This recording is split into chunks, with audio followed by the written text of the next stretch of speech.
Institut za ratarstvo i povrtarstvo Novi Sad je državna institucija osnovana 1938. godine odlukom Ministarstva poljoprivrede Kraljevine Jugoslavije. Nalazi se u Bačkom Petrovcu i u nadležnosti je Ministarstva nauke i tehnološkog razvoja Vlade Republike Srbije, a glavna delatnost instituta jesu osnovna i primenjena istraživanja usmerena na stvaranje sorti i hibrida ratarskih, povrtarskih, kao i velikog broja krmnih, industrijskih, začinskih i lekovitih biljaka. Rad instituta organizovan je po odeljenjima, a za nas je ovde posebno interesantno odeljenje za alternativne kulture, gde se krije čitava nauka o konoplji od semena preko cveta sve do poluproizvoda. Posebna nam je čast bila da naš sagovornik bude dr. Vladimir Sikora, naučni savjetnik odeljenja za alternativne kulture i genetičar čiji je rad krunisan stvaranjem Helene, jedne od najpopularnijih sorti industrijske konoplje.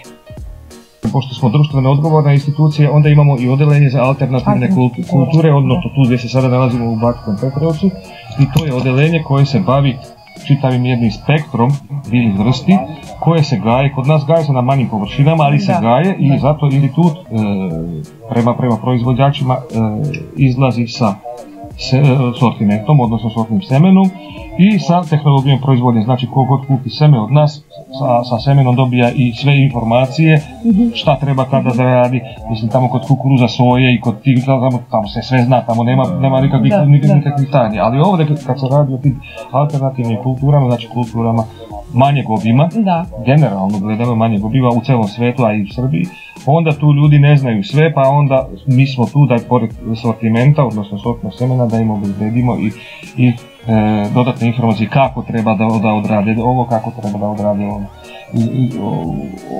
Između tih alternativnih kultura, jedna od njih je i industrijska konoplja.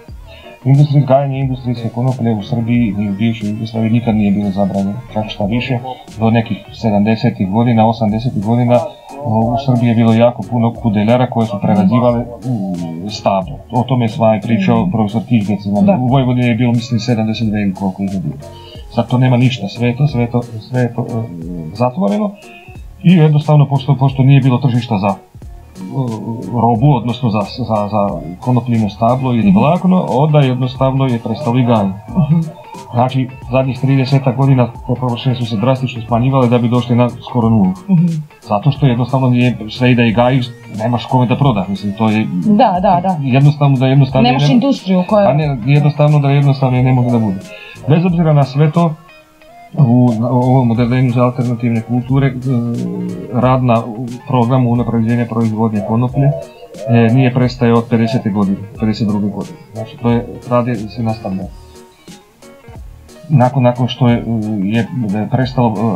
što su prestale potrebe za konopljinom stabljikom, institut nije prestajao sa tim radom, tako da mi i danas, kao što vidite, imamo u kolekciji kompletan evropski, čak šta više, skoro kompletan svetski sortiment industrijske konoplje, znači sorte industrijske konoplje, gde to pratimo, pored samog praćenja da vidimo kako se ponaša u našim uslovima, pošto to je dosta biljka fleksibilna, znači o tome kako će izgledati i šta će imati u sebi, kakve aktivne materije i koliko vlakna, sve to zavisi u znatnoj meri i od uslova organizma. Program unapređenja industrijske konoplje upravljao se i razvijao prema potrebama ljudi. I mada je od pojave sintetičkih vlakana ta potreba znatno opala, volja da se nauka o konoplji podigne na viši nivo nije jenjavala. Jugoslavija je u periodu od 1930. do 1960. godine bila treći po redu svetski izvoznik konoplje posle Sovjetskog saveza i Indije, da bi se čitava industrija ugasila u samo jednoj generaciji. U međuvremenu otkrivene su i potvrđene brojne druge primene industrijske konoplje i do danas definisala su se 3 pravca oplemenjivanja. Sorte pogodne za uzgajanje konoplje radi vlakna, cveta i semena, a pored njih tu su i univerzalne, odnosno višenamenske sorte. Institut je zato u mogućnosti da proizvođačima ponudi sorte za sve vrste namena, a uz seme nudi i tehnologiju proizvodnje, odnosno sve neophodne informacije za dalje rad sa konopljom. Do tih 70. godina prijavljene su i registrovana je sorta novosadska konoplja, znači koja je vodila poreklo iz ovih krajeva i koja je u potpunosti zadovoljavala potrebe kako proizvođača, znači po visokim kvalitetnim prinosima, tako i prerađivača po visokom sadržaju kvalitetnog vlakna. Pored toga, znači pored te genetske kolekcije mi normalno radimo i genetike, radimo i oplemenjivanje, znači stvaranje novih sorata. I za taj period, tokom tog perioda kada se konoplja nije gajila, stvorene su dve sorte. Jedna sorta je koja sada, tako što je nastao taj period ponovne renesanse konoplje, potražnje za konopljom, jedna od tih sorata je Helena, to je jednodoma sorta koja se i najviše gaji kod nas, a druga sorta je Marina koju ćemo sad već intenzivnije semenariti, znači to je dvodoma sorta i koja je namenjena skoro isključivo za proizvodnju stabla, odnosno vlakna. A Helena je za dvostruke namjene, znači cvet i list plus ostaje stablo. Da. Prinos stabla je daleko manji nego kod ove koje se gaji samo za stablo, ali imamo i to u ponudi i sad smo krenuli sa semenarijom, znači bit će i na tržištu tog semena. Znači Helena jednodoma, univerzalna sorta koja je sada na tržištu, a od sljedećeg godine će biti dvodoma sorta Marina koja će biti namijenjena za preradu vlakna.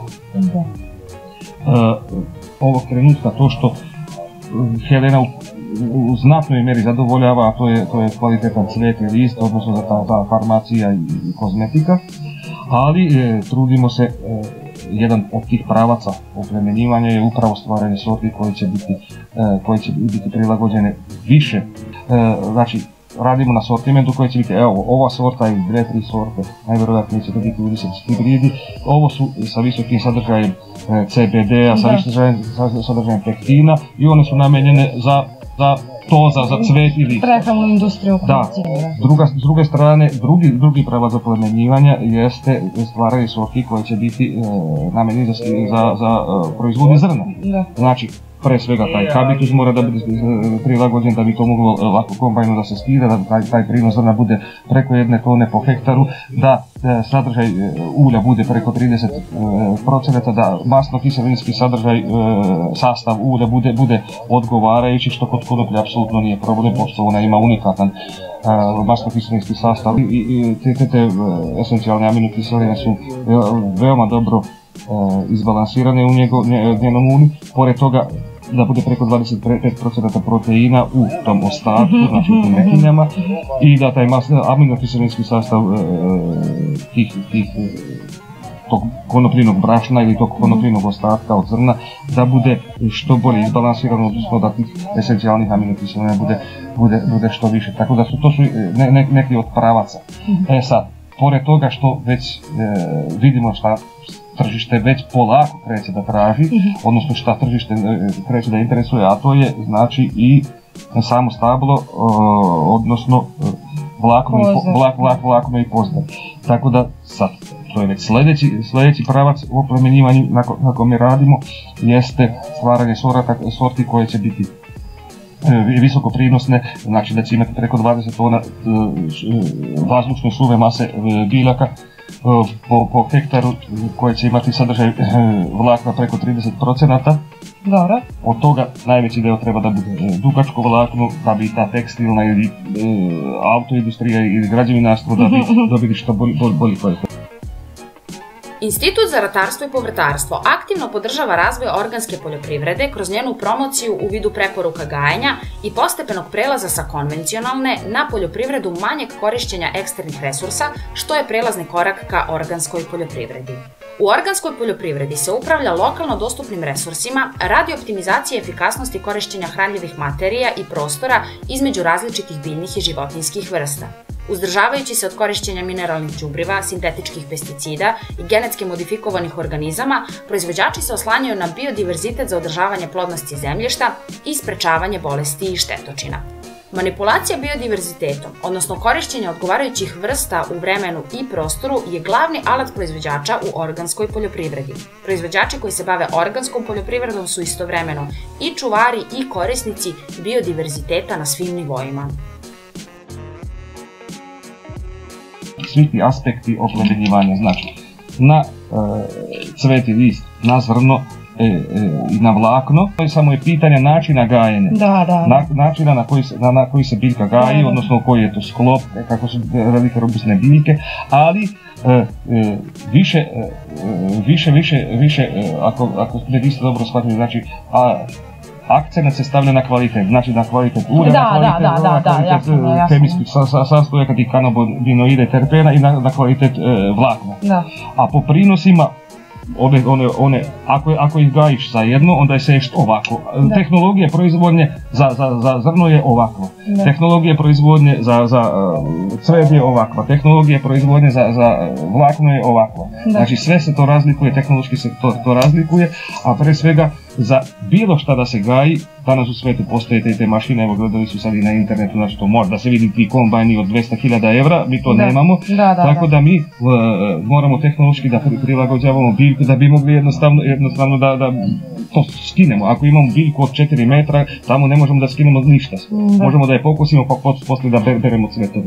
A opet ako pogledate recimo da su to manje parcele, znači ne pričamo sad o nekim velikim kombinatima sa velikim parcelama, nego ako je biljka koja ima sadržaj CBD-a recimo nekih 10%, ako to uspemo normalno, THC mora da bude u zakonskom minimumu, maksimum znači 0,03, onda sa ovakvog porasta ti možeš lepo oberži, ručno možeš, a sa ovakvih biljaka, da kvalitet, znači da ti sa da ti sa relativno malih površina možeš što veći prinos da ima, prinos i profit. Zato što ako imaš ovako podavali 2-3 kg zrna, to je jedna cena. Druga cena je sušeni cveti list sa ovakve površine, sasvim druga cena. Ako ti treba, kao to ćemo brikete, pelete, sa ovakve površine imao bi džak briketa. Ali ako ti treba ovo, treba... Znači hoćete da kažete da pre nego što se posadi treba da se zna u koje svrhe se sadi. A to ljudi valjda znaju šta će s tim raditi. A ako kaže trebalo bi mi jedno drugo, vidjet ću šta ću, onda evo ti Helena, koja je univerzalna. Mi radimo i na tim univerzalnim sortama, normalno što nam je interesu da bude kao Helena, ali da bude još bolja u svakom aspektu. Znači, mislim, ništa ne fali da u sortimentu imaš namenski, ali da imaš nešto univerzalno što pokriva sve. Ali ako stvorimo sortu koja će imati recimo sadržaj ulja jako visok, ona univerzalna sorta po definiciji neće imati tako visok sadržaj ulja, ali će od nje uzmeš i cvet, uzmeš i stablo i tu, a ovdje uzmeš zrno za ulje i ono stablo što ti pretekne i to je dohodak i to je dohodak. Tu se trudimo da balansiramo jednostavno šta ljudima vidimo u očima da ispunimo želju. Traje to, taj proces oplemenjivanja je relativno dug i samo priznavanje to traje 2 godine. A da bi dotle došli treba prvo mi 3 godine da ispitujemo materijal, pre toga 3 godine, znači 7 do 10 godina traje dok se jedna sorta dođe na listu da bi mogla da se seminari, odnosno da se prodese. Odlučujući faktor za sorte industrijske konoplje koje će se naći na sortnoj listi Ministarstva poljoprivrede jeste nivo THC-a koji će biljka imati u našim ekološkim uslovima. Međutim, mnogobrojni su problemi koji se i u vezi sa priznatim sortama mogu javiti. Od promene klimatskih uslova koje će uzrokovati da biljke imaju veći sadržaj THC-a nego što je to dozvoljeno, do raznih opcija i mogućnosti za bavljenje kriminalom. Zato uzgajivači, i pored toga što kupuju deklarisano seme, u toku svog rada mogu naići na ogroman broj pravnih prepreka, a koje su direktna posledica gušenja već postojećeg tržišta, odnosno potražnje za indijskom konopljom. Što se tiče samog tog THC, zakonom je strogo regulisano da može da se gaji industrijska konoplja, bez obzira da može da se zove i marihuana ili indijska, to nema veze. Da može da se gaji industrijska konoplja kod koje u cvetu, znači tačno u toj fazi sadržaj THC-a ne prelazi 0,3%. Kakva je ona, šta je ona, to je jedini limitirajući faktor. A mogu da se gaje sorte koje su na sortnoj listi, znači postoji sortna lista, Ministarstvo poljoprivrede ima sortne liste od nevena pa do preko svih, mislim, to je za sve biljne vrste, to je mislim sve sorte koje se kod nas, a da bi došla na sortnu listu mora da prođe ispitivanja. I u tim ispitivanjima ako se utvrdi da ima manje od 0,3 može da dobiješ rješenje ministarstva po kome se upisana je na sortnu listu i ti možeš da prodaješ seme. Helena, na primjer, prošle godine je imala THC 0,017, a CBD-a je imala 2,2. I to su te svećino se ima tu sorata koje imaju THC 0. Apsolutno 0, 0,0,0,0,0. Znači, oni su selekcionisani pogotovo te ukrajinske sorte. Oni su selekcionisani na prinos zrna i one rode zrna i sve to EPO-a, THC-a, zato što generalno u cijelom svijetu je taj CBD THC da li je na 0,3 ili sad u Evropskoj uniji na 0,2, mada čujem da će ponovo biti na 0,3 ili jeste na 0,3, ali nema veze. Znači, imaš materijal koji je čisto industrijski, imaš materijal koji je čisto, znači preko 1%, to je sve već kao ima neke psihoaktivne, mada ja to ne znam, ali tako se deklariše. Sad, postoji tu jedan prostor od 0,3 do 1, zato što neke države smatraju da do 1 nema država, nego neki stručnjaci. I to naučnici, znači čiji je stav validan. Da do 1% nema psihoaktivnog djelovanja, poslije već polako i to nema. Znači, od 0,3 koliko je dozvoljeno, a do 1, onda je to neka siva zona. Kod nas je sad u izradi izmjene zakona o psihoaktivnim komponentama i sad je to pitanje kako se to ja sam to napisao sam tamo moj stav kakav. Od 0,3 do 1, retko koja od ovih industrijskih konoplji može da postigne. Ali u nekim ekstremnim uslovima, možda čak i ove godine, pošto je ekstremna suša. Jednostavno to je obrambeni mehanizam i sad normalno da se i biljka brani, to je biologija, mislim mi to protiv toga ne možemo. Ako MUP i Ministarstvo zdravlja stanu čvrsto na liniju 0,3 ili 0,2 ili 0,0, na koju god liniju stanu, onda mislim to je nešto što nema veze sa biologijom, što nema veze sa agronomijom, što nema veze sa ograničavanje prirode. Sa blagim Bogom nema veze. Tako da postoji tu jedan prostor, znači preko 0,3 do 1, što opet druga strana, znači to je ceo svet smatra da nije psihoaktivno, ali i oni imaju na 0,2. Tako da to ako ponegde se i desi, ja sam to naglasio i njima, da može se desiti ponegde u nekim ekstremnim uslovima, šok neki, pogotovo ovako visoka temperatura i suša. Da se može naći na nekoj parceli neki uzorak koji će imati, ali ni to ne, ako ona ima 0,02, znači 15 puta manje nego što je dozvoljeno. Znači ona može da ima 0,3, 0,4, ako ni 0,5 ne vjerujem da može, znači.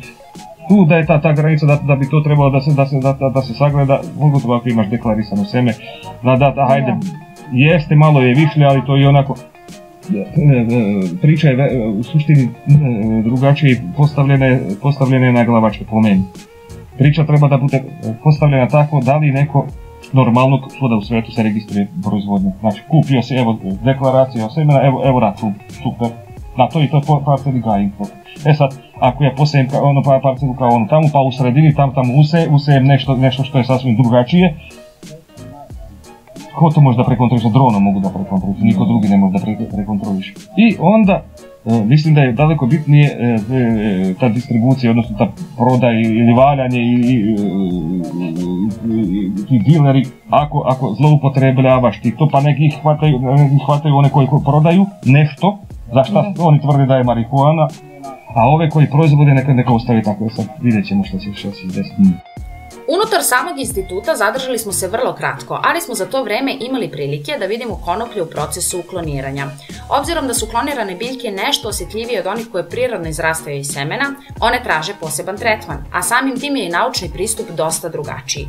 Klonirana konoplja zahteva veštačka svetla, a kasnije i plastenik, ali ima tu prednost da brže sazreva i kraće živi, zbog čega ju je moguće gajiti i do 3-4 puta godišnje. Zavod za alternativne kulture posjeduje i akreditovanu laboratoriju za ispitivanje biljnih materijala i njihovih proizvoda, gdje je moguće utvrditi sadržaj etarskog ulja i ekstrakta u mnogobrojnim začinskim, aromatičnim i lekovitim biljkama. Najvažnije je, međutim, što se sam institut bavi istraživanjem najpovoljnijih uslova za destilaciju i ekstrakciju ovakvog bilja i što u poluindustrijskom i industrijskom postrojenju postoje uređaji u kojima se mogu dobiti ekstrakti kanabisa visokog kvaliteta. Republika Srbija u startu dakle ima sve uslove za proizvodnju i preradu lekova na bazi kanabisa i ono što je bez premca koči u tome jesu zakon i nedostatak političke volje.